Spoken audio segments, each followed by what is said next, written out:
Welcome to Promises to Keep. Tonight we're reading pages 20 and 21. We'll read the text first and then we will follow along with the text features around the sides.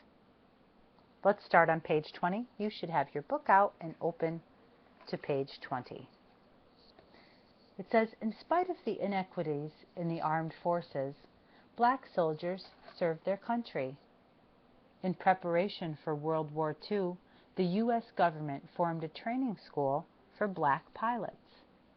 The school was located at the Tuskegee Institute in Alabama. The Tuskegee Airmen were the first African Americans to qualify as military pilots in any branch of the armed forces.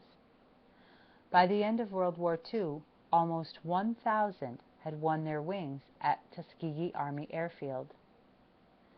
Dad was in the Army for 3 years, from 1942 to 1945. Mom stayed at UCLA to get her degree. My parents were separated, except for the times Dad came home on leave. My father wrote to Mom several times a week and sent a box of chocolates on Fridays. The separation was hard on both of them, but Mom believes that it helped prepare them for their life together. Dad was stationed at Fort Riley, Kansas and Fort Hood, Texas. Because of an old football injury, he wasn't sent overseas. Instead, he was assigned to the cavalry, where, with the help of fellow soldier and boxing champion Joe Louis, he went to officers' training school and graduated as a second lieutenant. Neither Dad's rank of second lieutenant nor his college athletic celebrity protected him against the humiliation of serving in a segregated army in the Deep South. Dad served as a morale officer, yet could do nothing about the fact that the baseball team was segregated, whereas the football team was not. One way he protested this injustice was by refusing to play any sport for the Army. Toward the end of his stint in the armed forces, my father faced Jim Crow head-on. During a bus ride from the Army base into town, the bus driver ordered my father to the back of the bus, a section for black people only.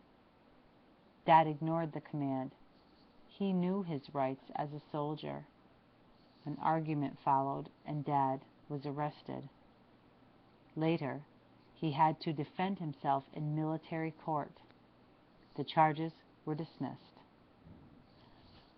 On November 28, 1944, Dad was honorably discharged from the Army.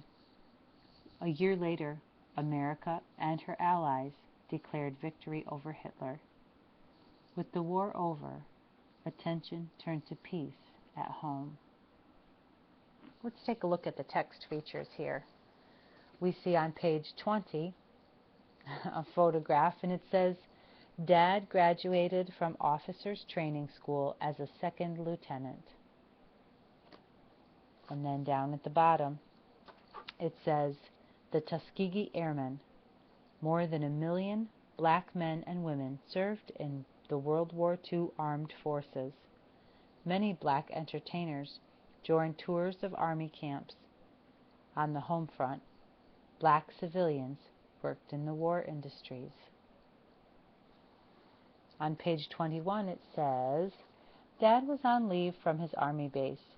He and Mom announced their engagement at this dance. And there they are. And then finally over here it says, August 15th, 1945. U.S. Armed Service members in Paris, France, celebrate the end of World War II. And if you look closely, you can see that there are people holding signs or even perhaps newspapers that say peace. Thank you for reading with me pages 20 and 21. I look forward to seeing you in class tomorrow. Bye-bye.